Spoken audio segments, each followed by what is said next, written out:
As of now, yes. Okay, say you think he was not given an ample time to do Manchester United? Ample time, not free hands. Yes, not necessarily free hands, but free said Manchester United.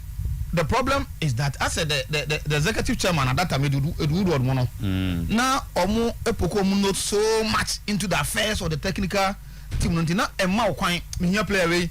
No referee said there be Sika and this American owners no, you know them. That's how they are. They will not allow you. Unlike allow you, I will just say. If you want to identify some players, me pe Sometymer, me pe Sammy, me pe Clementino, things are opening bit my boy. They will first of all think about profit rather than say that investment only be shame no. Allow man go fast players no. You have to struggle a lot. But that's how it is everywhere. No, it's not like how it is everywhere. You go to Manchester City, it's not like that. Everywhere. You go to PSG, it's not like that. Everywhere. Teams are being owned by the Arabs. It depends on the context. It depends on the context. You, Ejuma bi obi de show on say na say improve bibi anche na on tiasie say ye de ope.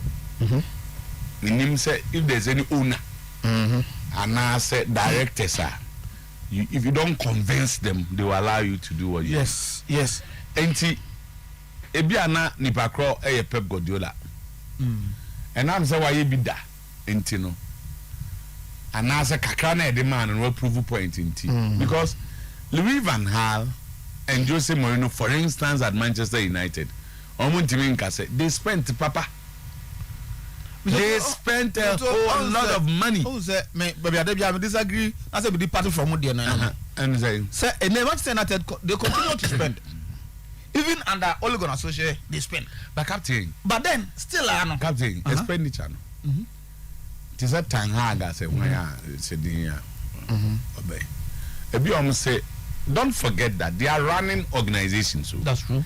So, a few way, you see, I bet him they are top players. I say 200 million.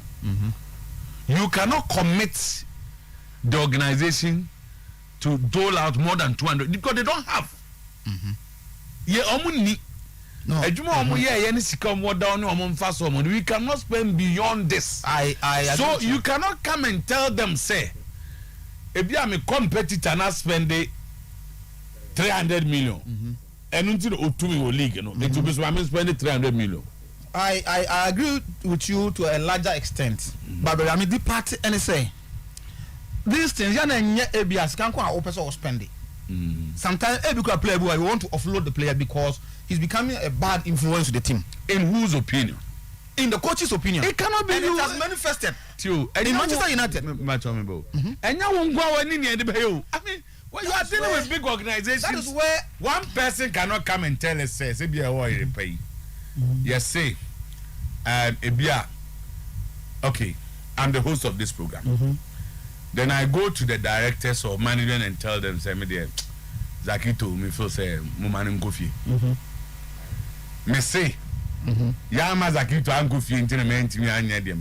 I need to convince them and then give them the reasons. If they don't agree with me, on Kofi. So because you are more modern because you are Mazaki and Kofi. So what about and don't go on in here? That is where me free say if you have the coaches like Pep Guardiola to a greater extent, but my use as an example. You know, Manchester City, the first season, it was the lowest point as a manager. He did not achieve anything. In the season of Bayern, not Manchester City. Oma qualify for Champions League, they were third in the league. Or no buy, no. One team in terms of trophies, I could be a year. One team Champions League, that was the season. I think he was kicked out by is it Monaco or Liverpool? What Monaco? It was the lowest point in his career. But then the following season, when or then the report come out, they allow him to change. Almost in the back line, everybody. That's when we sang an color of mo or Tamendi mo. They were players on mo. You replace some of this players on today, and eventually paid off. Not only TV City, but Obia context is different. That is why Manchester City by then was not as big as it is today. Manchester United. So he sits down, he sits down with directors and management of the club and tell them, say, look, my team now the match no semi-finals, a quarter and you cannot maintain it. It's not sustainable. If you want a sustainable, consistent performance at the Champions League, this, that. Yeah, for example of Jose Mourinho. Chelsea had been to the semi-final, but he made a lot of changes in the Chelsea team. Yep. Because look, Madrid semi-final, but if you want to be regular and consistent, win the Premier League, allow me. Droba, Asian, I'm saying that. You see, you are going to meet people who also they are not coaches but more experienced in football. Then the emergence of sporting directors in football class. Coaching beba no abe bomuka you. Yep. A chani a unity. Back on the boss me players when na mom continue. Auto player now. You do that in consultation with the sporting or football directors. So I'm saying say because I'm we my way. Nya we are my way. And no there in the corporate world argument is strong be mu. This is what we have. Yet we want you to compete with them. But say not the same Manchester United can was me. Coaches have come and they've complained that American was me. Still, they complain of coaches. Oh, yes, Moyes, David Moyes free say he was not given a lot of time to work. He was treated badly, David Moyes, and they on Tiasia why Manchester United sack him because of his there's a job I also moye here a break some be say and these three coaches if Masma Mikan they've all said the same thing. Me say David Moyes say I'm happy David Moyes on one munim say on your Manchester United coach but he knows it all call me not sure that hard now or Subia but hard they ain't doing can answer me because Onyan say but I'm saying that David Moyes, he's a cult figure at West Ham now. What team they are going to be two? No, boy be able to. Manchester United don't even go as a whole. No, so I'm saying that team Biane ne Kesia eye. Mourinho spent a lot of money. I don't. Boy, PSG agent, yeah, you know, fan by. And all I need on what the players about. And so, it was somebody tell me say Inji Di Maria. Daily blame. Use my hand. I heard Di Maria. I don't go far. Ranima Fakao. Honor in the buy. Under Herrera, it was Nubaha. Marcos Rubu, Nubaha. Show ya, Nubaha. No show on the kind of now, what we are World Cup, you know, the NBA player. Matteo Damien. He was one of the at that time one of the prospects in the Italian Serie A. Okofana by Damien. Then Memphis Depay, you see, Netherlands, the best player. Okofana by Antonio Machaya. It was him who signed him at that day. So Sergio Romero, Okofana by Morgan Schneiderlin. From Everton at that time. Bastian Schweinsteiger, he brought him from Bayern Munich. That day. You know, also the argument is not about or spending as one spending. Time. Yes.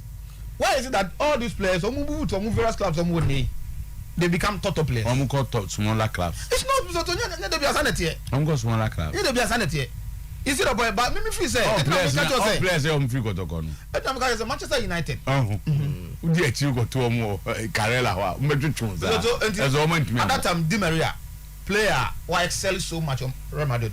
Or somebody tell me say, because how many years at the man? Just a more years. Just a season. That's your point. Di Maria just a season, and Manchester United was rushing because now they were thinking, so Manchester United will continue to be like Alex Ferguson's era. That was what was going through their minds. So the directors will be worried. So at the name, all these years in football, the Nkoya coach in the all all this That's the language of it will not be appointing Eric Ten Hag. I know, sir, he's doing well with young players and what he's doing with Liverpool. You know, changing coaches before Klopp. But when they got Klopp, so that's the result. Yeah, just say one day the Messiah will come. So that Messiah, that Messiah, it comes with other things. Like what? The directors of Manchester United, it will be almost something almost starts to be kakra. No, you should give good indicators. And say all starting now. Check out if there's a difference between car free and car speed. That's what I say. Check out of course I know. Say case and be pone o speed. You from a now what free? Yeah, no. These coaches, so to before Jose Mourinho start. No, she. Oh, so to do. Oh, tell no mu you know. Who have you? Not the league is not that 9th or 10th. Wow, that thing. Manchester 9th or 10th. Manchester United. No one got to come yeah. Only going to social. The end will always justify the means. So I think say I am happy with Ten Hag or Mofano, but it comes with a lot. They have to accept him and they have to allow him and they have to give him that all the opportunities but to work. Manchester United. Because they will not allow him. Pogba issues. And then Pogba was at Manchester United. And you and I say Pogba at that time, when if we had listened to Jose Mourinho at that time, every and come on, call edges, kakesi, every team no. And then the contract has strong or call for free, and he anything. The first year or second season performance of the Manchester United, he has never replicated that stuff. And that's a thing for you, Pogba. And that's the situation for you, so too. Or say about Manchester United has always been a problem. And your coach is not him. And you play an Angasa problem. Play an Angasa. So why are coaches hide? Why would people pay 16 million pounds to a coach for a season? So sometimes now who coach now play our attitude. Now to mean correct the attitude of the player. Then you are as bad as Manchester United the authorities no. And the someone not said it said no. Pogba is a bad influence for that matter. He wanted to get rid of him. No. What did we see? No, they instead defending him. I don't know any bad influence the French national team. Maybe we call total players won't even influence almost players or more mindset no. That's all mentality. Manchester United top players no. We are talking about mentality. We have national team boys number. Mentality. Yeah, knew the into. It's also possible that the coaches are not managing him well. All these coaches. All these no one. Yes. All these coaches. But I mean, who's a coach they are complaining about Pogba apart from Mourinho? Oh, about complaining. I never heard Ole complain about Pogba. You complain about him at the point in time. I mean, T said Ralph Ragnick or complaining about Pogba. No, Ralph Ragnick was to say Pogba bit enkono. Pogba beko. No, the early stages of and there's a Pogba and so on. No neka, no ankasa kai answer Pogba no beka so. Oh, you know, he's had a problem with it, but it depends on how the media is taking the intel. Mono can say, the media treating it different from all other coaches, and that is true. Because I'm quite Agua fans. Why a good teaching? Already find out Obama I don't know make us a story. America na interesting to me. Also, nay, na me Arsenal top scorers in the league. Yeah. Na Arsenal players. I think this was Saka. Who call you Saka? And Smiro na check. 10 goals. Time Obama every Arsenal thing over 7 or so. And all the call. Misoto and in Barcelona. He scored in all competitions. He scored 11 goals in the league, 9 goals. So it so tells me I'm asking myself, and this is I like it. So Ubusao. Now go Buso Biawa. No, you see? Yeah, we try to be consistent. Now, no, I am one. Say, baby, I can marry Porto Grammar. When you inform more office, will say. Nobody will say, the attitude, more you see in it. Any end to both Obama Young, dear. Me had to be a team, yeah, never international. So goes. How can you be that inconsistent? Okay, one more answer.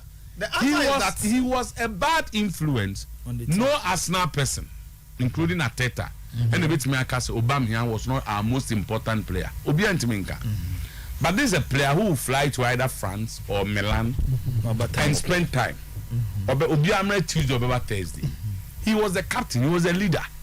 At the point, the coach said he was not comfortable. And Zibako, it happened on 5 different occasions. It was okay.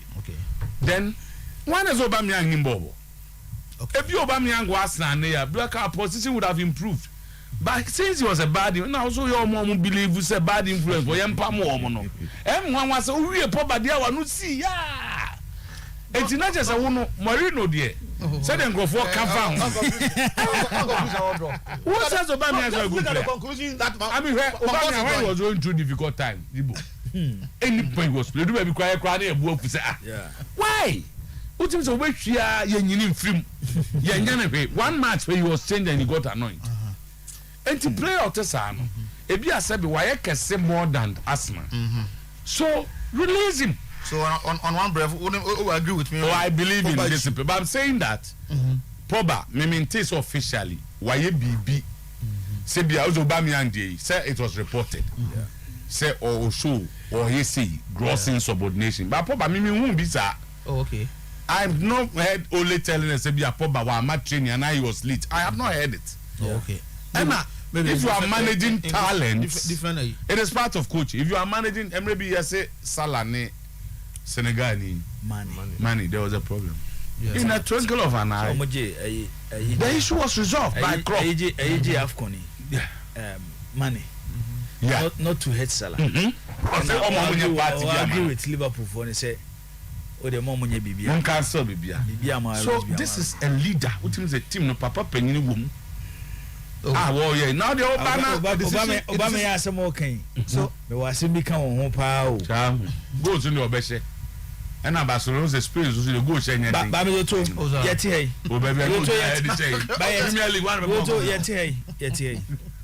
The current Arsenal team. Better than last season, 2 seasons Arsenal with Aubameyang. I will agree with you because this season they look much more. You agree with him? No, because this season they look like Arsenal. So I agree with Obia. Oh man, to us. No, me come. Be see so. Arsenal team that we need no. Better without Aubameyang. Better without him. Yes, better without Aubameyang. I thought he was not playing. Chief coach, captain now, Jeff in the seminar. Says no we are moving to Yenye 2 years. Oh, don't cast it. Yenye 2 years Aubameyang is a proven scorer. We will be as a open goals a free no am to 20 goals never man. But football is team sport. Football and tennis. It is a team no bet me am resource in the absence of maybe a one player be a full so be ma goals do baby be do a. You always choose the team over that player. Na ade ba kwa me to ye me de pass say ni say asem fa ye ni hwe ho your coaches bia and omu me hu say you don't even need a proper center forward before Asan wa achieve and ubetimi spread the goal. Yes, ubetimi spread the goals across. Okay, say ye best start season no. This was people's assessment on Pep Guardiola's Manchester City. We make it first attempt acquire 250 million pounds for Hurricane. When Hurricane no. Comments around say Manchester City without a proper center forward cannot compete. Struggle. By near referee say last season when they won the Premier League, played in the Champions League final. Majority of the games or boy without a proper center forward. Even though no was Sergio Aguero then, but now injury see how Aguero. And they City na here come masem no Mr. 2. Pep Guardiola here adwuma with that Hurricane na here kan ho asem no. They are on top of the league. Champions League, they are in the semi-finals. Yenko Liverpool. Mr. 2. Over Liverpool team na, their highest scorer since the appointment of Klopp, Salah. Salah is not a center forward. Yeah. Second highest scorer, Sadio Mane. Mane is not a center forward. Now the interesting aspect in say, over other top clubs in Europe, we ball with a typical number 9 like Bayern Munich, Lewandowski. Baby, a Salah mobo any goals from Modemano, equal to the center forwards in the Mayano. Etney, there are coaches of my game anymore more say. they can map up a strategy. Shene Liverpool ba obo Luis Diaz, Sadio Mane, Mo Salah. 3 of these players are not center forwards. But look at the number of goals from Odema. Almost say goals to center forward. Radnik so mono manai. One so mono manai. Say any baby on day. As I say, like, what I'm saying, yes. Oh, say a lot of them coaches are playing with that. Men can say we mun kwana coaches be braye. But we mun na here to top level to win big trophies. Okay. Say you can force number 9. Oko Itila, Luciano Spalletti ye be with Francesco Totti. But when me and for Roma team now to the level so mo kwaje Champions League and no mo kwaje Serie A. Okay. We mo they are reaching top level. And currently they are the best 2 managers in the game. Klopp and Pep. So we any question where does that's according to now who there why? Who there why? Maybe there. Who there why? Best manager in the game. May I always go for Jose Mourinho. You go to The moment also. I always go for Jose Mourinho. Now I'm going to show them going back to discussions and ACCA on when I spend it, when I see. Nobody can convince me say after the exit of Sir Alex Ferguson. No, that argument never now. And nobody is saying we are spending. No. Let's the argument. Nobody talked about the spending. What can I say? No, allow. That's why I'm here. In my opinion on Tuesday, and Makasa de we are for so many occasions. From 2013, because Ferguson we the 2011-2012 season, and I'm more years best also. Over that period now, be seen now. With the expenditure transfer of the top 6 clubs in the Premier League, make a top 6 are City, United, Arsenal, Chelsea, Liverpool, then Tottenham Hotspur. These are the top 6 clubs in the English Premier League.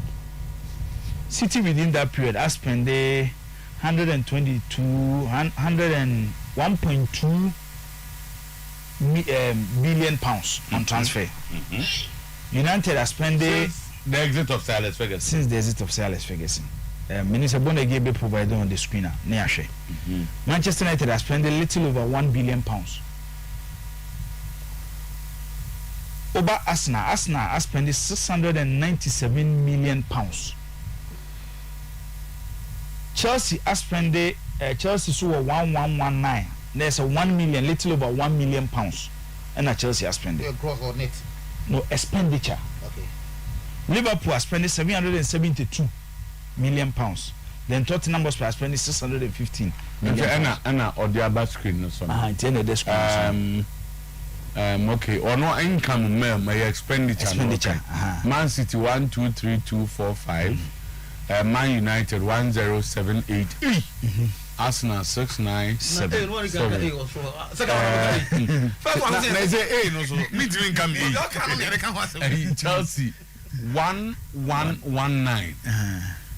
Oh, and Liverpool 772. Yeah. And then Tottenham 615. Yeah. Chelsea is second. But Chelsea, you know, I'm compensating with the income. So yes, they have sold within that period compensating with their income.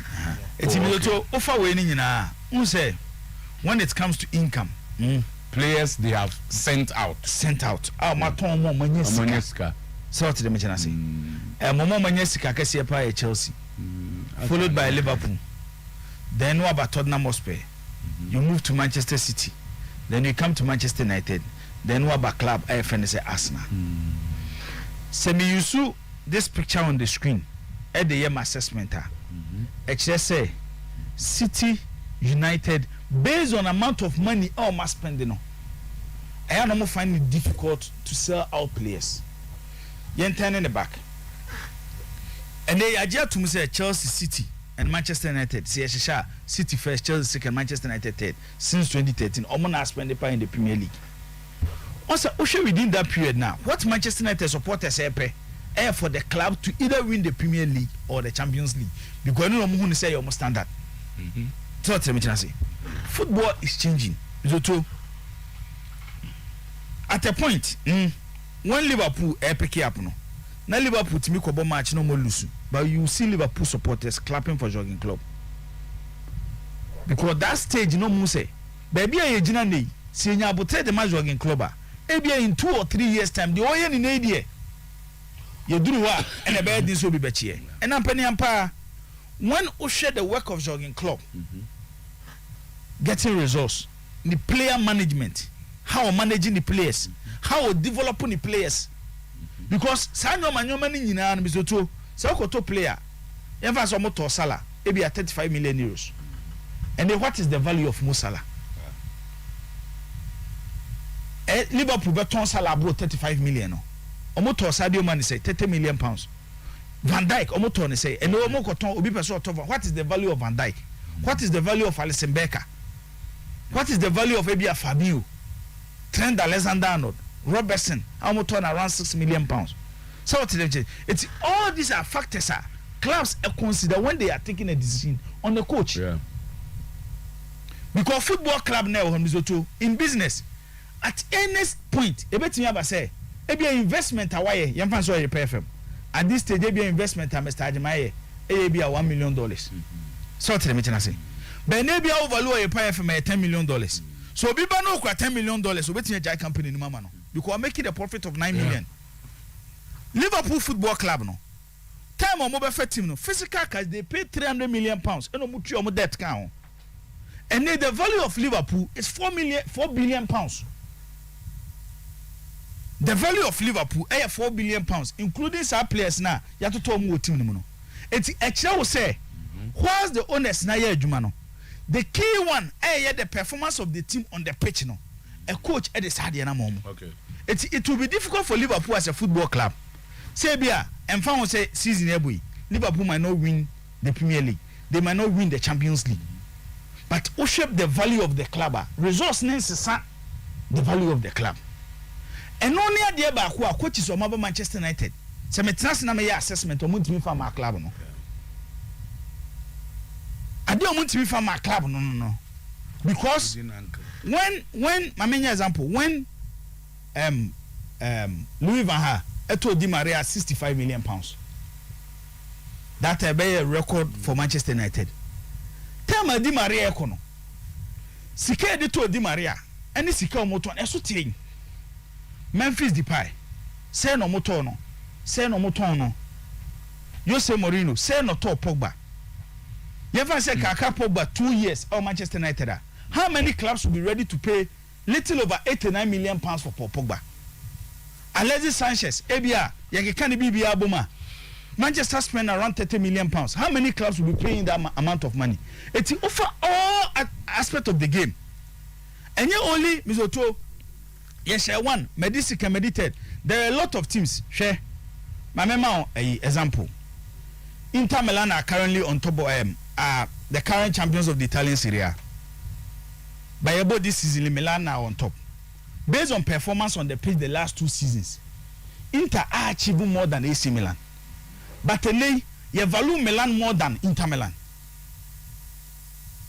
Because, oh, baby, oh.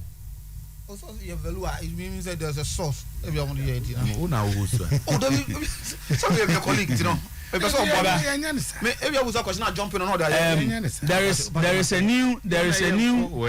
is a new company, Invest Group, Almobezi Bayern, and they wanted to invest in football. Omo decided say they will do their business in Milan. Omo Milan first they had negotiations with Inter Milan, and Inter for so €1 billion. Omo Muntia. By Milan, some budget 1.1 billion euros. They are negotiating with them to buy AC Milan. Okay. So what did they mention? I say, it's Captain Ayana mostly my way. You need to add value, especially no, you do business analysis. Yes. Oh, it's yes. To owners no. And now kwa osi towe mami Abramovich mo ba afoforo no kofa we bra no akofa and na de because offer even pitch results are or the pitch results on because within that period now you can wasem no you accept 60 na spend Chelsea is second United is third Within that period, Chelsea has won the Premier League, Chelsea has won the Champions League, Chelsea has won the Europa Cup. Within that period, Manchester City are dominating Premier League than any team in the Premier League. Competitions in the Premier League. And other competitions in England. But you can't say the same story for Manchester United. But what about Chia? Club or yet fourth no Liverpool. Our non on spending to Manchester United no. What they have done and how they have built the club anywhere they are now. Arsenal United Nari. The last win. Mazak remember okay. Zach. Now can we be have? Okay, SMB about a friend is saying positions. United, you shouldn't forget. You can't say me. I don't want about being more than second. But any Obi catch them say or see Mourinho all free Manchester United now order 9 for say. Oh yeah. No that. Yes.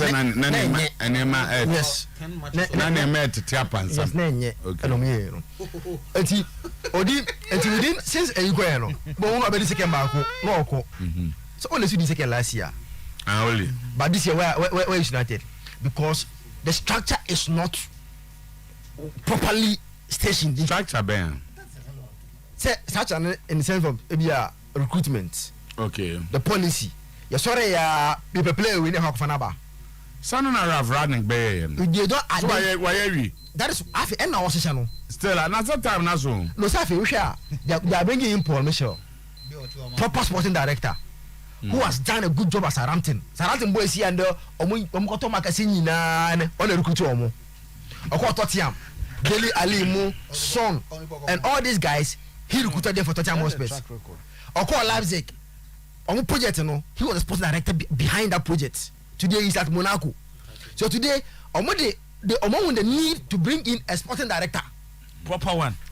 With track record. Yeah. So it's on eba and you for a coach. They believe he's a project coach. Now yes, you go for Mourinho Biaba. No be buga ball la no akwaje Europa League ba akopɛ na team na sasa akɔtrebium. Because after winning the Europa League, there was nothing. Even the Europa League, na ejewajo against Nkula Ayasi ya. So we got final no mutoto. That final against Ayasi Nkula we delete money the young. Nkula titi ya lucky. Ya shege na sana Pogba e boss the deflect here. Mbo deflect here no kwahye unana. Ejewajo ya brace ah. Ansana ya shango for 2. So now it's not about that anymore. That be quiet for so no. Can't born na no mo. No. That be. Me see that final. God they played under Mourinho. That game. It was Mujawajo Cup. No, the cup is not Jawadu. The cup no maja ko so mo no. But it is am tell you. Omo de no moji na Jawadu. Ari. Final na boy. Against Ayas. Once Ayas were playing proper football, you could see that this is a team. Yeah, they you shake it as a lucky. Proper ball and different angle, sir. That day. So you defend this. That system is not sustainable. And in the following season, he was struggling. Or the knife, any pamono. Now, if you were Yakofa Coach Saba, only also by no, also sorry, me put in Akofanaba, and sustaining. As my book of a pep and club winner. Look at the guys behind their signings. And not Papa so they he identified the problem. I have a problem with left back. So go and search for one for me. Oh, I like this type of. Yes. So then Onumba Aqua Scout to Eddie Abreno. Yeah, it's true. You understand? That's how they do it. Papa so this way. Onu catch the sporting director and the scout. I need a left back. This way Michael Edwards in Liverpool. Yes, example. My Edwards at Liverpool. That is how they do it. But coach sorry only maybe play we no go fanaba. But today they are bringing in Paul Michel who understands that job. And you know, and the hard class, I need a center back who can play the system. Go and scout and bring me one. Okay. And so not one the list I have done say properly. Yes, today and today. The hard I can say me after my JD. Hey, and you're trying to wear there pa. ɛne sɛ yɛnhyehyɛ mso to ɔde ɔyɛ adeɛ paa sɛ mso Ten Hag baabi a magyina tum ne sɛ yɛntwerɛtwerɛ deɛ ɔyɛ adeɛ because for him to be able to convince because Sir Alex Ferguson insisted that Poch that was their choice I was say that be Ferguson first okazo mo gofa Moyes na anye no so oka omu because na me who's on na Manchester na no but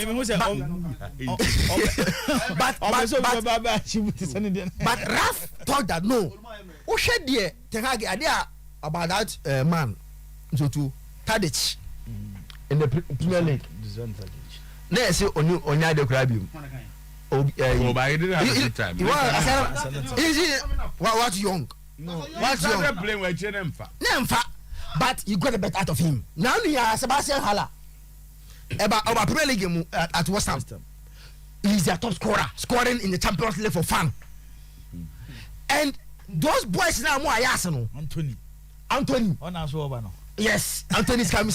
Auto player.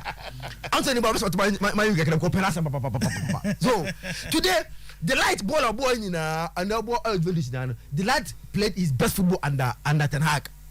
Frankie de Jong played his best football under Ten Hag. Van der Beek played his best football under Ten Hag. And you know when United has agreed, accepted, say Saturday star now no sporting director, executive chairman now sorry play when you are cotton now move away from that. Now a sporting director comes in. There's advisor in Ralf Rangnick, sporting director. I know Obekao still not playing that the role of advisor. I want to do it, no. Technical advisor on what to advisor, sporting director, the coach aba. So yes, so yeah, issue of man Rubia na Roma on the so it is see another. Why Liverpool? The mirror date, baby. 2019. Just reference why Moreno report? Moreno why he thinks Liverpool and Manchester City are ahead of Manchester United. Proper planning. What does it? Moreno, Emma, ni opinion. You know what I mean? So, club to player. Yes, we only can to be free team. Na club ni nyeska. Na ni player open no. Ya hwe ni akwa kotama. Koka sa asem ni change use Mourinho Manchester United on tiase. Now, but you know, United feels so what the Ten Hag about or track record of playing certain style of football. Let's set him from scratch. And then you say be a first year no. Chinchina based on no they've told him based on the contract no they are on one target be o. United have accepted say baby a team one now and yet only target. No target say Chinchina ko top 4 as ko win Premier League no. Come and build the team from scratch. For how long? You understand? Build from scratch. Make United. That's United now. No BFC say etia no. But him and then Hag do bring in acquires. No or training under Ikakra. Pep Obama no coach team no. Or for no FC 20 SKD. Yes. And him watches what now in Netherlands. What was that team the Prince Polly boy? Yeah. And him on a league no more. So or the FC 24 in the league, the Dutch league. Farmers League. On your Farmers League. The Dutch league is a Farmers League. In the Farmers League, the Farmers League. And the league is Egyptian league. And the Farmers League on team Champions League motion and go for Zano. How many United ball a Jawaju? So it's or Baba a very good project at United. Okay. Now and you feel 20 no buy. Already no. Project be on the Monday. No. Already target. Ten Hag has already cancelled say. Set to what? Declan Rice. We club the end. Omodi carry also on 100 million player. Ten Hag no. Almost 100 million player. After you United don't spend this ask can be more. What the guy said no. Sad Rice no. And go on come the table. Enye but he will bring you a proper my ass now. When you Liverpool to me the 30 million koto Fabinho. All better than Declan Rice. na say obi so cost spend 100 million now on cost scout to because there are a lot of players Fabio Mono they came as revelations. So there are two types of player. Your player you are on your key, but the coach sees something in the player or be fix a problem. But Ode scout well to say Tchouaméni Monaco. Watch him. What Declan Rice? Ask yourself, I didn't decline 100 million. Now with the Monaco for some 40. Because Tchouaméni will come to here. Or league football. There won't say here to say maybe I did Declan Rice now. You have top clubs in the league.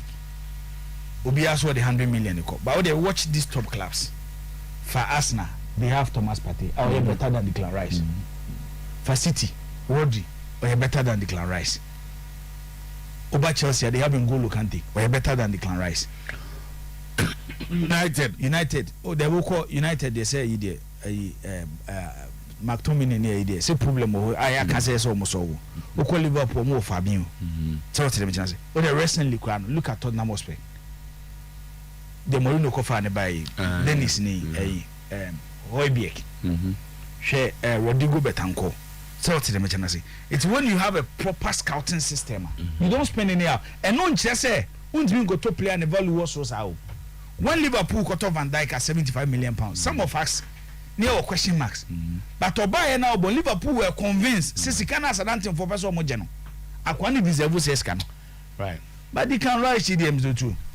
But now me can play West Ham Stadium and they are expecting him to leave or is he come there a project. No. I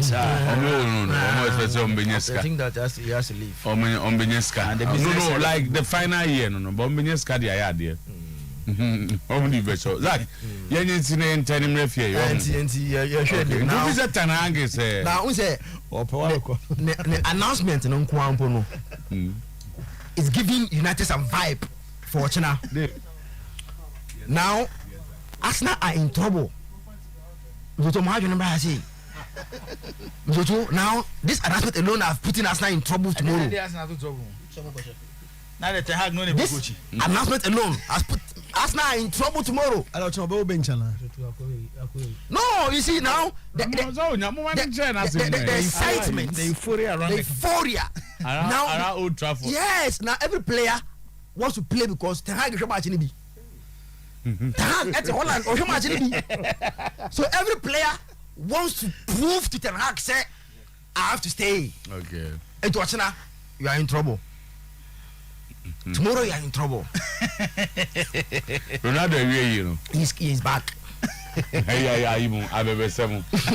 I'm saying Ronaldo, you know. Yeah, 19 September 2019. How can I say? What's it say? I hope I'm met me because it's no saying anything now. Okay, Mourinho can say. The headline no. Why do you say Mono thinks Man City and Liverpool are so far ahead of Manchester United? You do my quotation back. Because I'm struggling to make my quotation, but it will take your time. So if suffer now preaching now who declare finishing runner up to Blues in 2019 as one of his greatest achievements. How this to say? Quotation. Now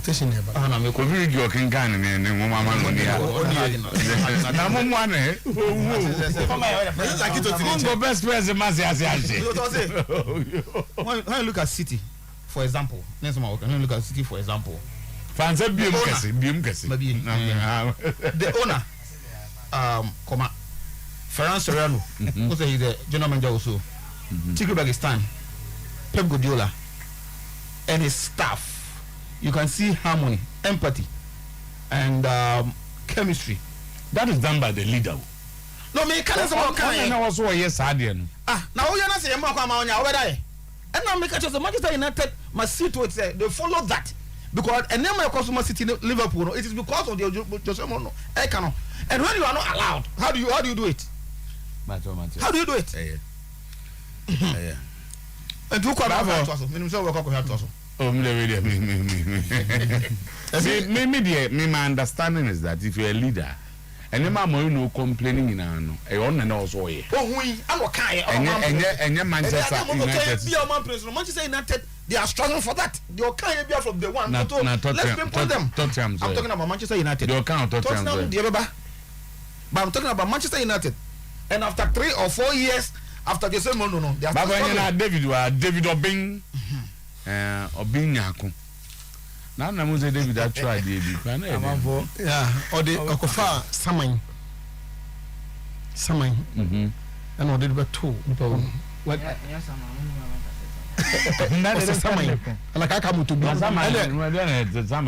motobi ene kaka motobi no okofa wa akisu zo tufu no okofa saman obi o je de ko tu asa se ene nya saman de kaka motobi okofa kaka motobi ene odin beto ho no odi tama ade na David de ye efefo no na hu na ya nya daje anka ho asem okay wasi afefo no ye kaka motobi o mbibi mu ye bi kaka motobi o se o maka o referee no sanctions ne ba ya na no kofa beto ho no okay kaka motobi okay David ba me busa no why they are as they seem to be interested in referee Kenny Paddy as a how mo made them physical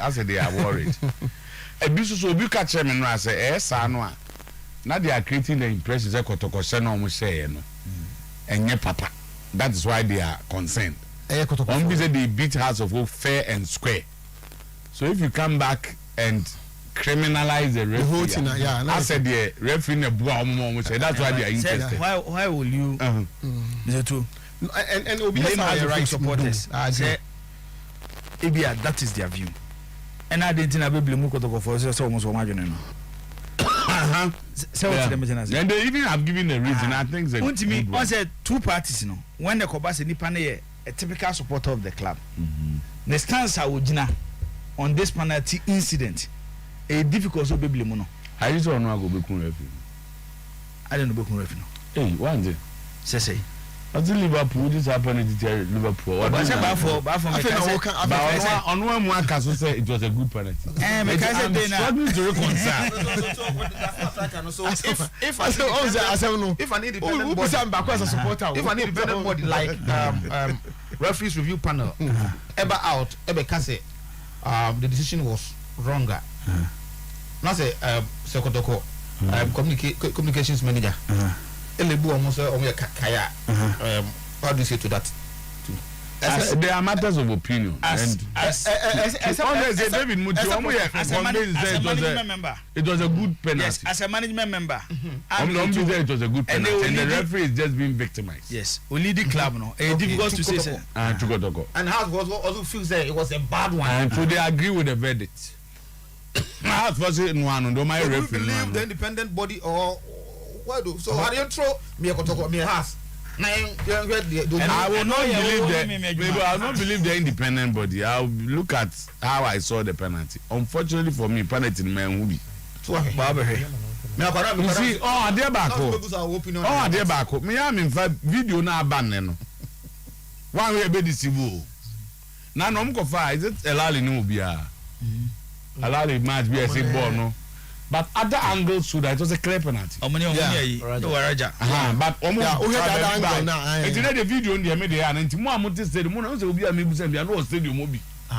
Ube Uni attend the video, angle. For example, me myself, I came out to say it was a penalty. Okay. Based on me other yummy with top referees and what they told me. Okay. And I was Tino ya na David abani ati e won se mbusa ne tama na Martin say referee no on so man anan de nya no pe me pick his report no but me how do you confirm on so man friend no yes say e phone ti na me bisa say ene de na mo de kire no na say zoom dia ba me nim there's a technology na the way David nyakotokofo David nyakotokofo dia David na koto ni odo ni Facebook wo also the match review panel is here to sit on a complaint filed against referee Akubian on match day 13 it has ya oni me chase you match say so o di motino Chelsea and Kotoko before this the complaint filed on 17th January 2022, and nothing has been heard. This same MRP sat on a complaint of a match played last week, and verdict is out. Okay. Come on, picture. I struggle to understand. One picture. So they are check. You are could be. You see, I do more to know. I know the way to. I cover something. That's a prosper friend. That's one on the Facebook. What they are. Another when you say interesting ABC, interesting. That be no Monday more referees for weekend game. So you go on the back Thursday. Interesting ABC. 3 days ago, referee Kenneth Chinebu Akubia. Okudi Mediama game, and the referees review panel. On this decision, almost say, since the referee and his assistant erred in their decision, which changed the results of the match. Referee Mespa Mohammed and assistant Kenneth Chinebu Mesbao, okay, are therefore suspended for the rest of the season. This includes all GFA organized matches. Then Enra referees GFA name referees for league games at Ebasu weekend, which is starting there. Mesbao how much? 9 game, 9 date Sunday, April 24, 2022. Asante Kotoko versus Legon Cities live on Star Times. Venue Baba Yara Sports Stadium. Referee Selom Yao Bless. Assistant Paul Atemaka and Kenneth Chinebu Akubia. They are banning it till the end of the season. No.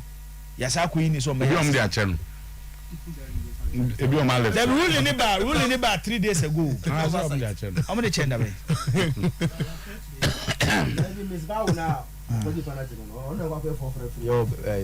Brokum Chelsea match no Diana Mesbao no na for referee. I'm so to but no say the motive. Omo ebia onko center but like akubi odi. Must yes your local division 1. The ruling was clear. I know bit more by yes na wia no. But wouldn't say that is the most dangerous part. That's referee akudi match. I was one there. Oh, panic na say local division. Won go say bi ho. And two referees na come massive. Almost say you almost free league nim till the end of the season and any FA organized division 1 or division 2 or FA Cup or wait oversight. I know committee no once the referees upon continue and make announcement no and sala verdict in eba. The announcement was made on Monday. The appointment was made on Monday. But the appointment came out on a Should I find sir? Because it's okay near my referee. That's why you're doing the fine sir. You're my punishment. Your name came penny sir. And now check it, Doctor. Here case no. Mr. Ashe, I used to do because go peer and American Canadian, so no correct chance. By chance, I didn't. No, Mr. I'm saying now, yeah. Where is normalization? Now we're in a peer no resign. There be also normalization about two different. Back no can't say but he resign, man, be take over. Organize a NC tournament. I'm gonna resign. Tournament.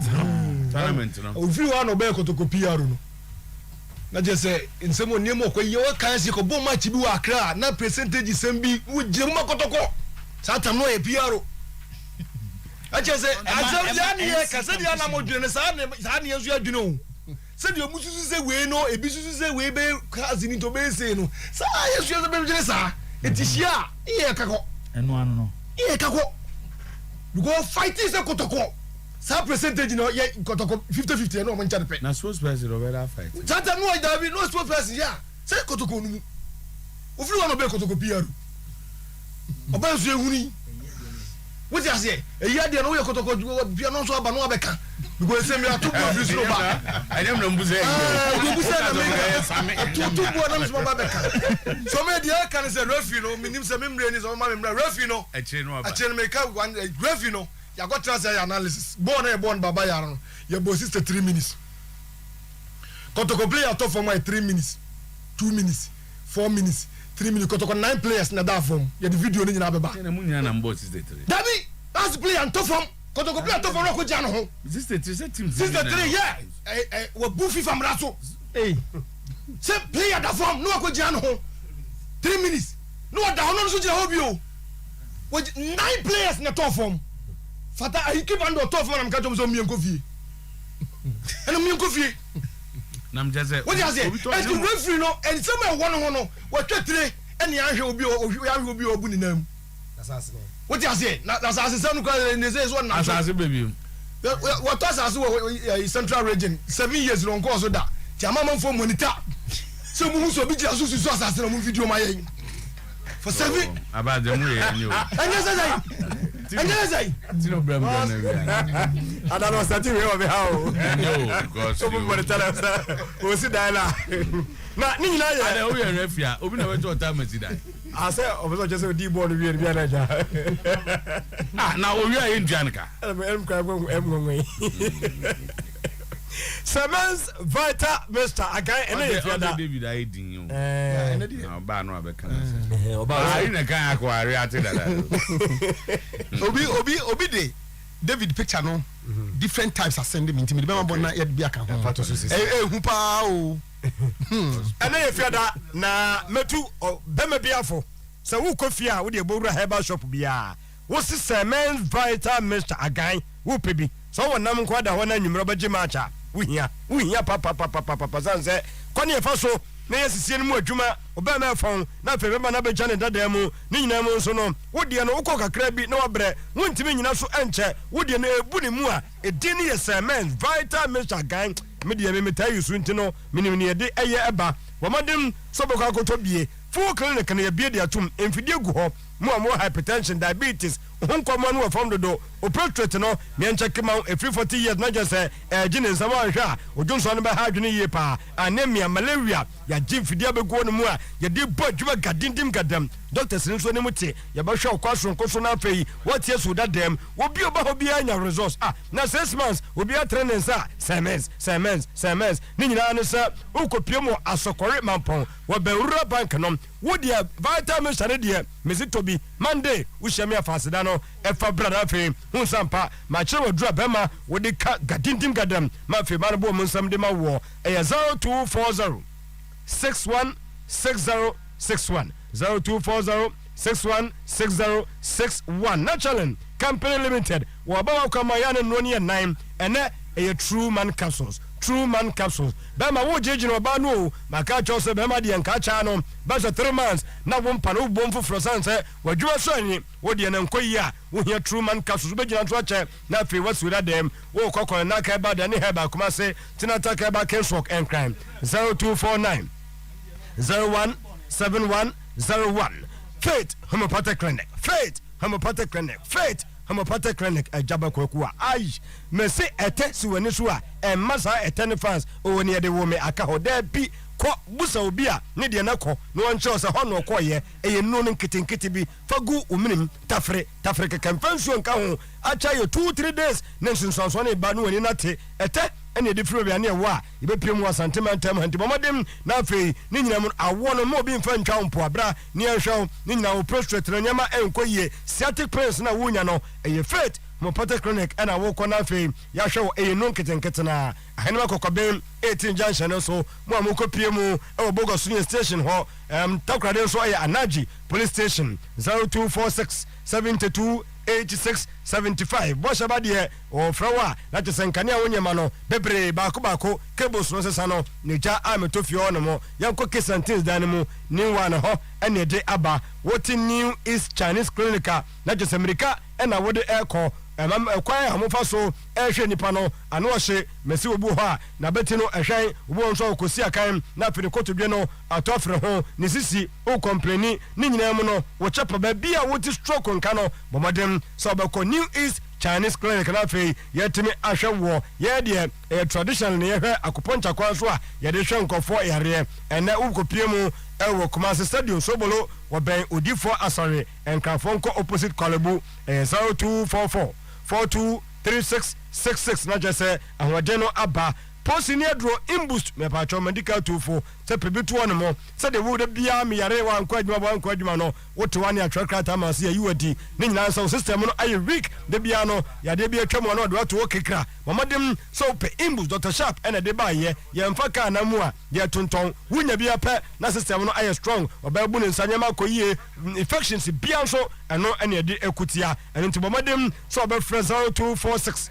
2084 96 a hospital square junction Dunkers Poplar obenya bi atu akoton e ho nemo Dr. Yasin de ya na metwa ne prose ni nyina se kwane akoko di dim krofo ho bi ho nemo na ni ase obi won so ne to age ne to so wunya Yasin ko capsule so a etu ase enso so ne de no difference wo mu eno no wunya Yasin mes challenge so a malaria no ekọ na etu ase de bia na ho de wo ho we nyina akọ wi a be ma ya dimensam e won pem wo hia Yasin natural capsules na fe wo dia face gikra no ba da hora 3 points no waje no wache so apidank Kolinak Dani Heba Missy Heba 0244 723 541 IK Heba Clinic IK Heba Clinic ayansa nyina Ghana ha ekowie e wo hono yade bu hono a wori ko bu a be pam woni de waje no ahwe nkra no yesi cerebral palsy na no ban suo sabe ene 20 min koni pam ne kasa anye ne nante anye wo behwe no wonya nyini ye tumrika fa ne ko na kwani sinda de mani nyina nsa e na yedene ye ka ne san so a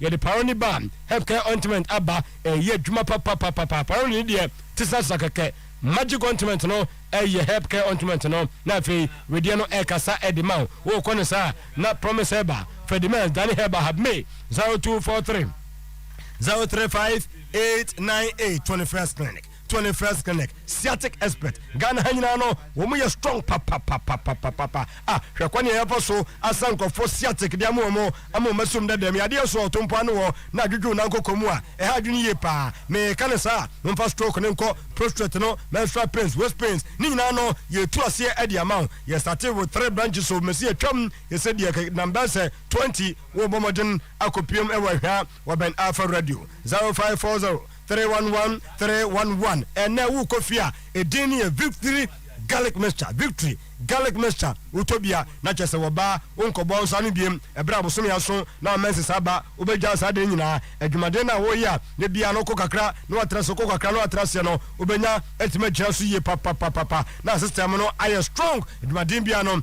watimi aye victory garlic mixture 0242 545 633 UK Spine Clinic and abeko umomanya kwenche nyina abeko nyedo makogu ono mo mese ye nyantetie no mo efri obi ma so UK tie ba ye no umuji tum sampa oba hono mo a ye hwewa na wode na ba wokon okotodwe sciatic pains no sasuna stroke no eye UK Spine Clinic ene ukopiem e wa hojo opposite Semas Hotel 0241 32 52 52 tabia takum ato ene ye fiada mamadem be ma pese feel near deep no ba no wachiche wi kwa wampamu a na jese tabia takum na wohia we e sachet form oto ya pe no atia no gba ne guonum we ya so for nom na jese musami for so enom ni nyina ne se mudi ago mpamu feel near deep na utumi gina so eche 0243 6861 Dr. Lawson dear my bona basu dada ni nyina se kwane fa so enya delay man capsules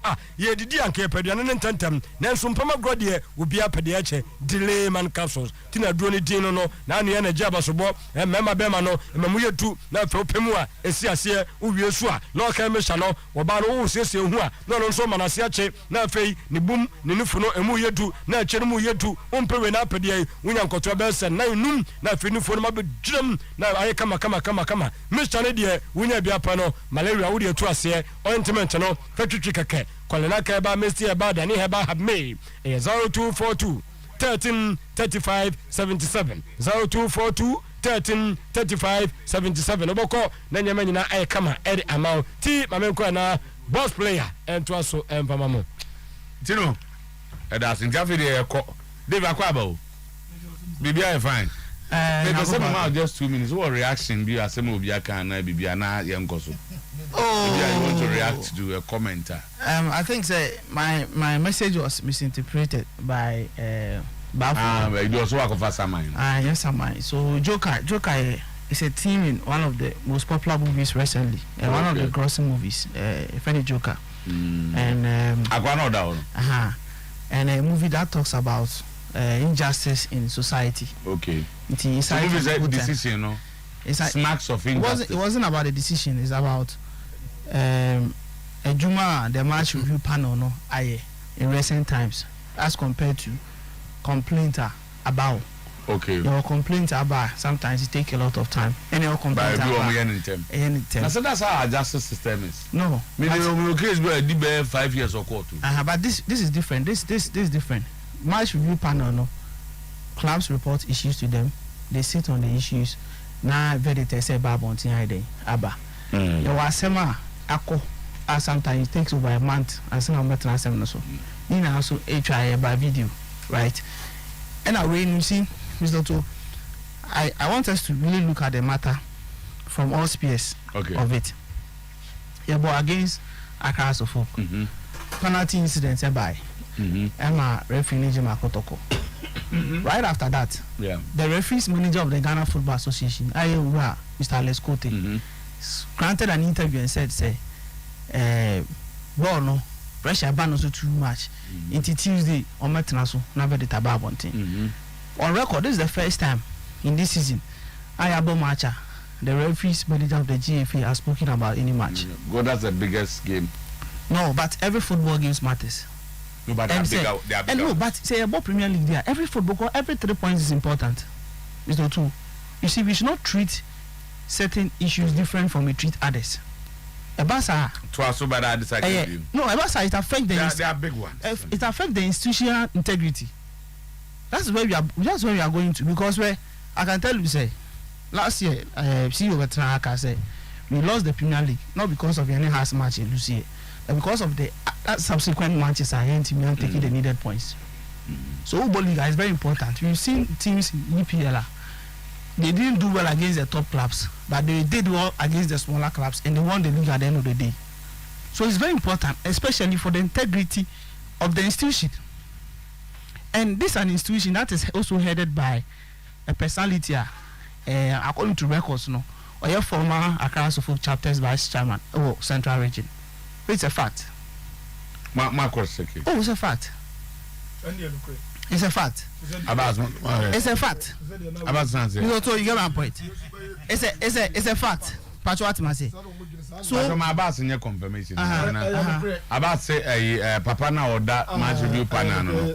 Oh yeah, about to boise.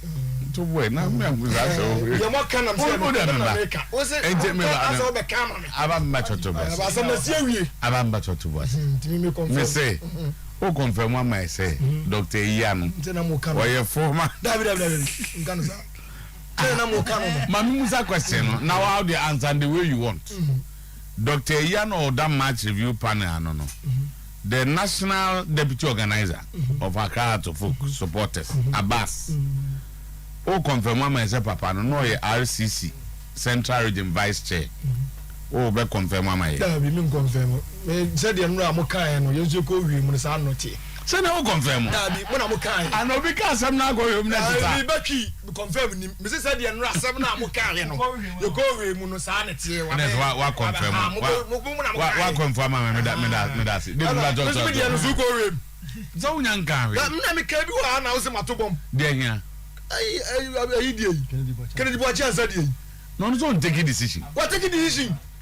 Oko di si be no take here boy. Moko fa shishila di ekra ba afia o man from da. No e dey. No e Piero. Na Piero di on. Asa be Piero kotoko.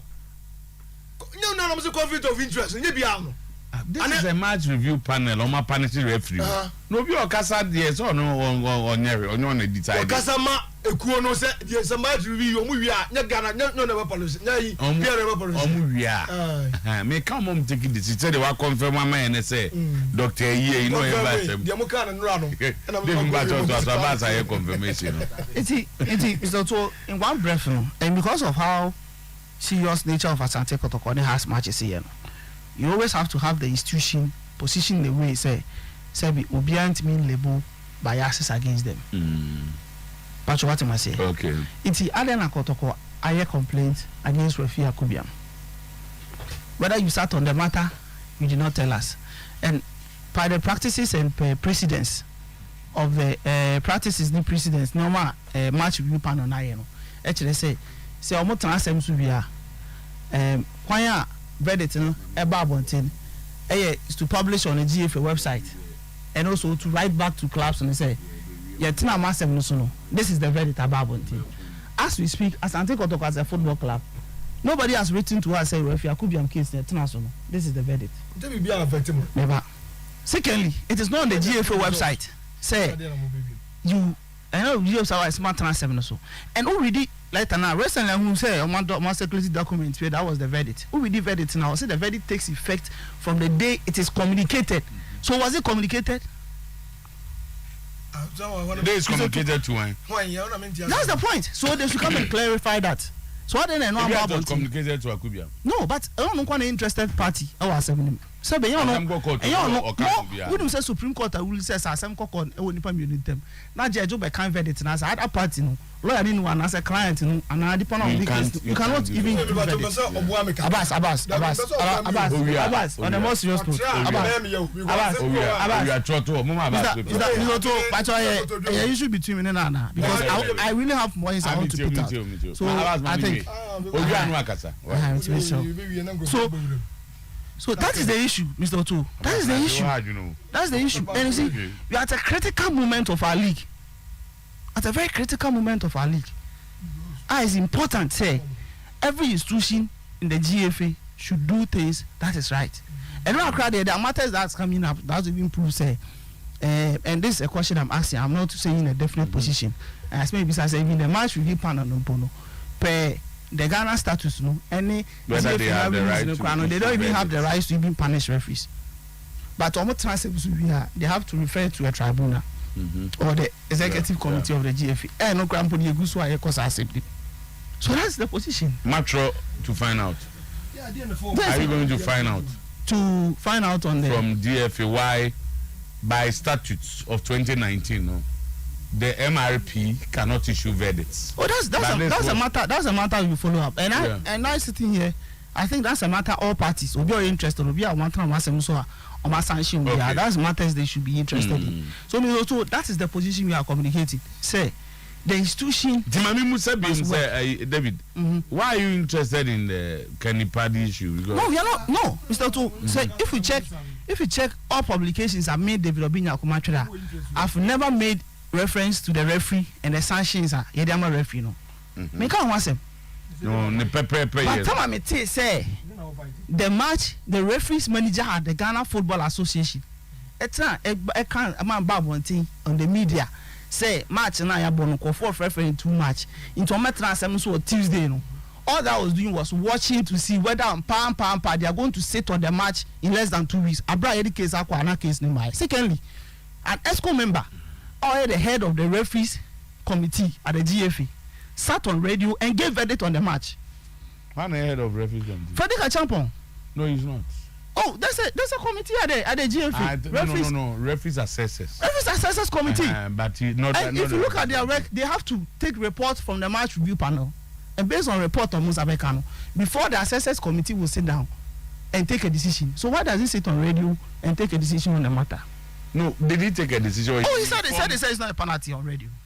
Oh no, but that was his work as a journalist. No, Mr. As a presenter. No. You see, what I wrote on social media, I cannot come and disassociate myself from it from Kotoko. So I'm saying that if I am a referee's assessor, now say me radio so me juma. But we are compromised because Mr. Otuo, because of the sensitive position. Once that's not making, I'm dealing with the sensitivity of the matters.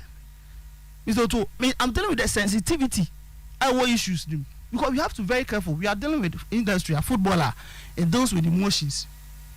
Because there was a fan what is he parks on no indicator, Mr. Otuo. Are you telling me there's a fan? No? So we call and go here. The fan cannot react in a very negative way. That's what I say. So that's the level of emotions about football. Me, my DB United, Chiakodoma. I near Kobo Freddy, Kobo. We say, oh, but I'm from Raf. So, Emma, scatter pile or park. So, you want to be. Oh, be there. It is Akito.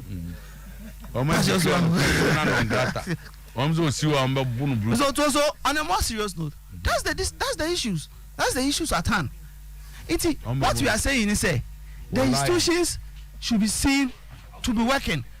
But what I say, if every verdict must be published on the GFA's website, then you do same. You do same for everybody. Yeah. So bet my transem so, and you see, it's very important for us, especially because there are other matches.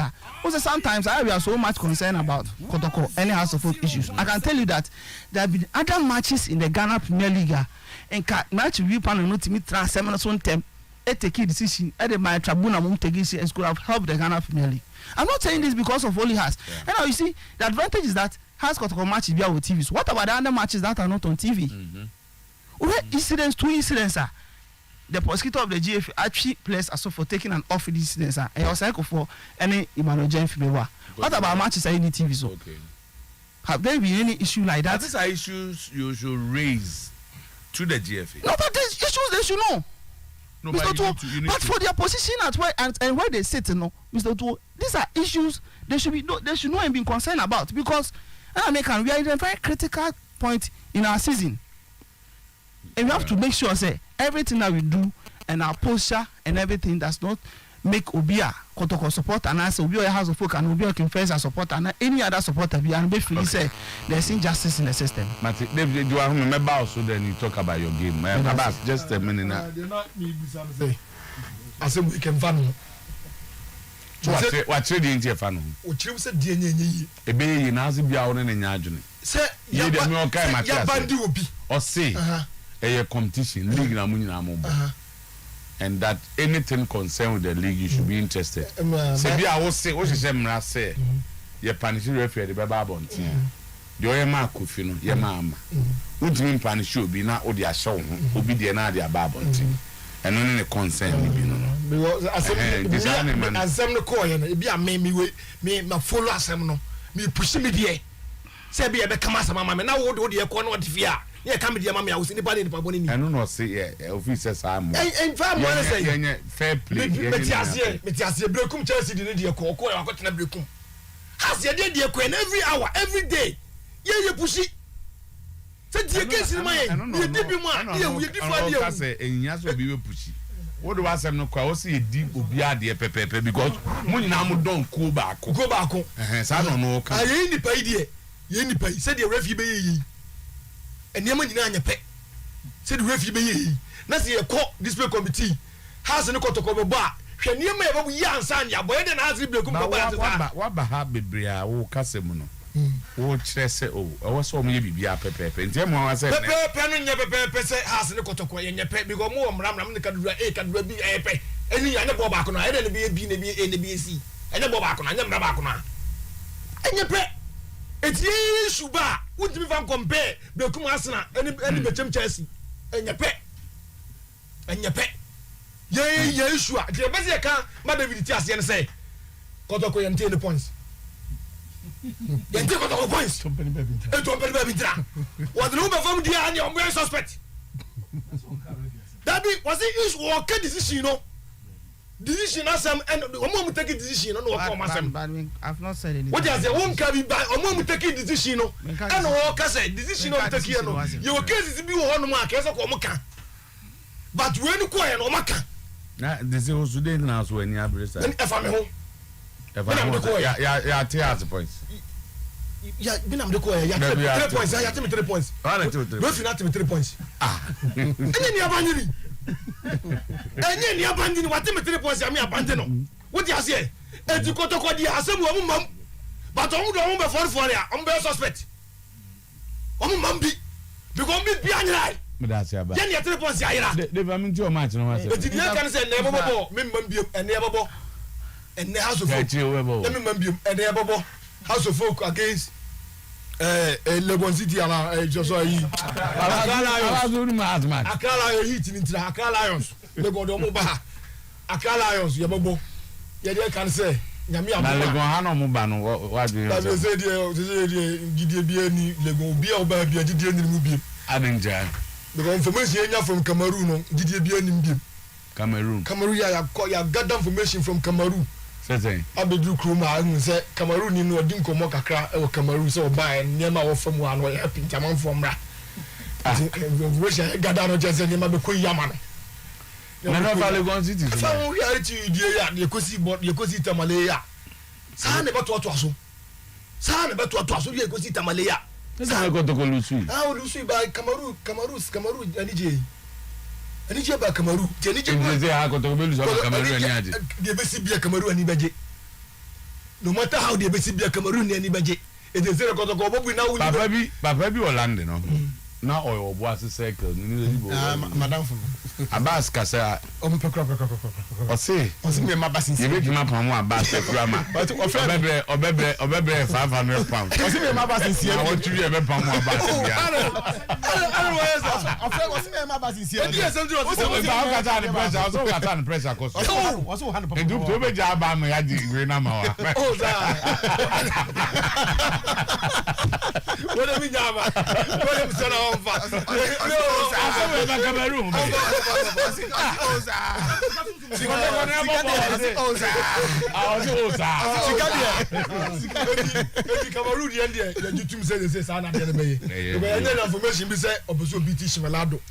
from Cameroon na ya tese was record of their come ma wo na leading strikers ni ade what ni na ko Cameroon so oboso biti Cameroon British Malado nti no Mami si onyaminya mami information so echebi atwe akoma Ghana Football Association so my clarity on the referee ne bo akodwa matter no okay because your publication say o so akodi match no Ghana Football Association my clarification on that matter where as a referee na Dr. Iyade mo already o say but they don't even have per what I know I stand to be corrected and maybe the mandate to issue but they are punished can party but say the fact say maybe and American say I'm not the definite terms of interpretation of laws but in America they say ube she na any if na release na the buy na say we need to me say on be as apportion blames near so I think say idea say if in FM and then let's make the right decision on that matter. Reaction get to go on sign and just a okay auntie ya try come my if na ya train kakra best ready say e best fans so mbra nyambo akwasida 3 ne Legon cities let's improve kakra maintenance no from allow so much against ni Mike no bana kabilu go jump for it aha okay but that's it it's wow go jump my god say also go do ana Kotoko Kosiano. Na Zito e former house. House so say. Zito ko no me boss pa madam for pa. Ya change the tumu. But so say. But we are football crowd to produce a lot of coaches and it tells the quality na Kotoko show. Abbas ma be come match ma come match ma we come match. Publicity na me yomo. I come match. Publicity. I mean na match I go ba o to attack. If the fans don't come I better win. Mr. Otuo. That's all. Yes, 3 p.m. You take it no go so ahead to us. Okay. But I have a letter challenge with the e-tickets. Almost say o slot o show almost verify the no room. Nipa ni mie bibi ma de ni bi. Gate no. You know that there na. That there na say obi na operate. I don't say nipa ni mie. Say ideally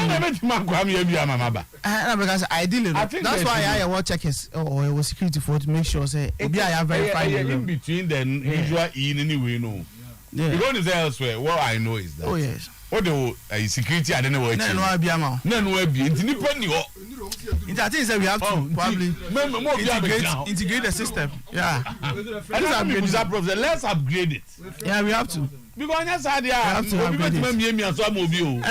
Mr. Otuo information can say we don't need to print the ticket. Okay. Take it in here. So printing costs is also. No, even printing no come amount for your duplicates. Okay.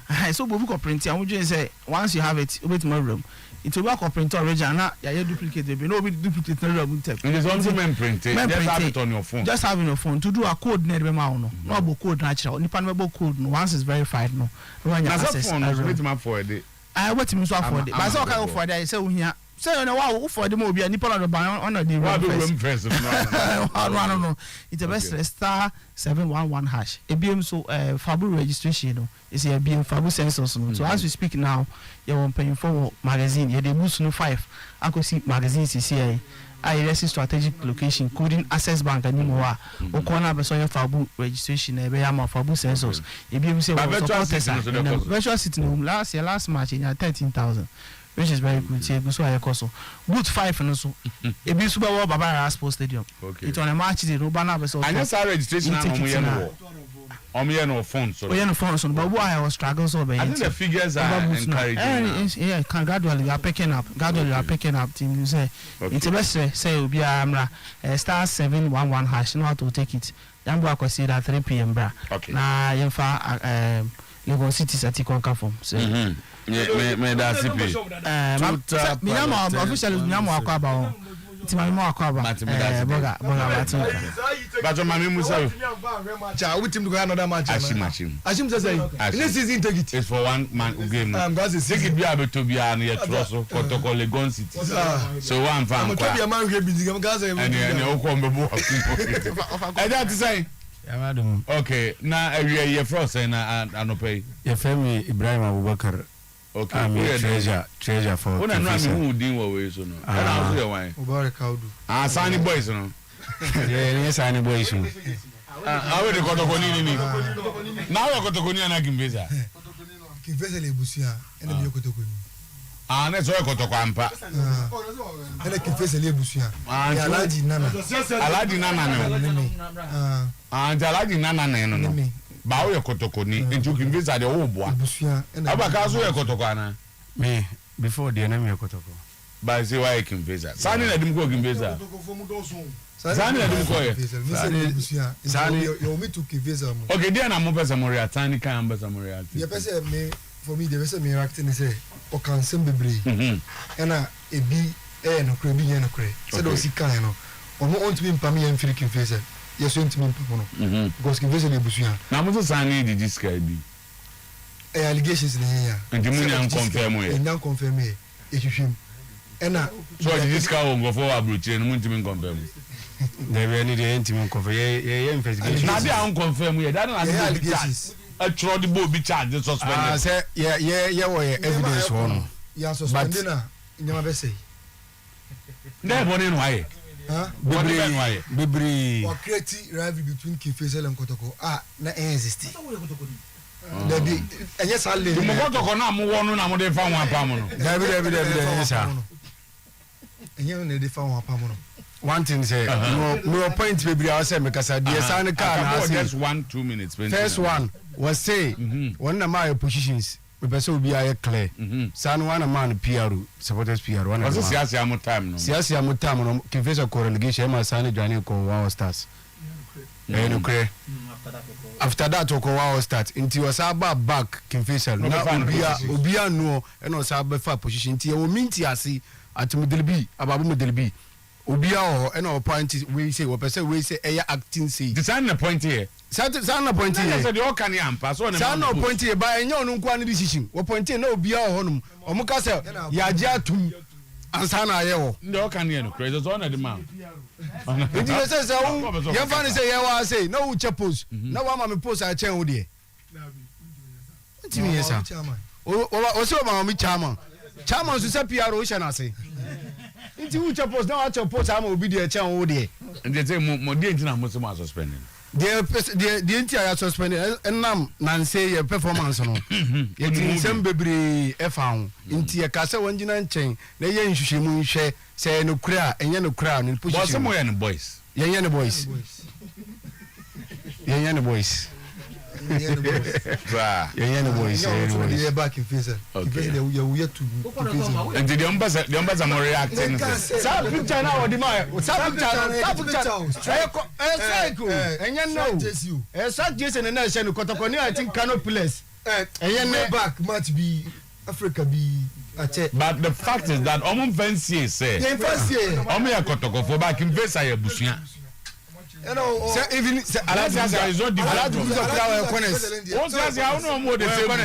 Alaji Kimbeza na ya house ɛna kɔtɔkɔ ɛna teams na abɛhyia siasia position na bi only say we any vice versa o kɔtɔkɔ ni abusua odete bɛyɛ edwuma o Kimfesa na ɔyɛ has odete bɛyɛ edwuma o Kimfesa right now George Amaku ɔyɛ edwuma o Kimfesa ɔyɛ kɔtɔkɔ so ɛni de ɛkɔ so bɛ bia alaju kura corners akakɔnɛ so premier is young and Olympics nti deɛ saa ne ɛka ne deɛ okay nti deɛ mo correct ne say deɛ ɛkɔre te sɛ yɛ suspend no onyabotere ya suspend no 190 suspend ni yɛ wɔsi mu ni letter Kimfesa ni letter no mago creative ope on suspend no wɔsi Kimfesa ni letter da kɔhwɛ yɛni Delad Ibrahim ɛbɛsɛ ukai Delad Ibrahim yɛni Delad Ibrahim ɛnya issues na saa no wɔ part of yɛ twerɛ letter that letter head na you should try was I need be say what you to nti say letter head na na mo toilet supporters mo toilet suspend obi na mo ko ma ayi uko for fake signature of the CEO no say we say san no Kimfesa no enu a we use word bi wa say apart from a large group on the popular most powerful person yes nti ye no so ye person e che ne say bibia ye bia mrada ho mpenifo wo ho nti say we powerful che obi a say ye several obi signature yan forger obi signature ye say ye kasa che no wanti nti ye ne say the letter na ma no ebe wuna na wa back that signature no awal signature na as awal na sign ma CEO ye sheda na ye ne sa odi to me say why mistake na oba back na letter na empie kura na ya kasa na ya solve ma ye letter ni momonim what you letter na bi osu akura me na me di letter ni share ni nsem sei e na obi em na kan ye o kan we na o ka chem say de mu pe no Matias no obi ono wa ma mu post na mo ye ni say there be my post want to my post for Ghana in Matias say Sani kasa he doesn't talk on behalf of supporters of team he talks on his own asem bi obeka bia say okano okama no on come my yeah okasa he talks on ada no fabulous na ena yes afa kwan we so apa kotokofo acho special supporters na Sani kan nsem bia enye omo den ye pa omo acho onu an kasa na kasa ye na kasa omo nka let us say Korea Bambacho I promise a lot of people say make am messages me so to don call na Bewu Ashamo any obia please emeno agiensem any me director at the national security mbacho nyame boa or chance I read all your messages very good especially from so don call na Bewu amone ade and David yeah that's it so by 12 o'clock we are back after 3 on highway FM munye yadi kase pa we na munye wi ase ni na bramo mutio wano on sabio munya sona muntie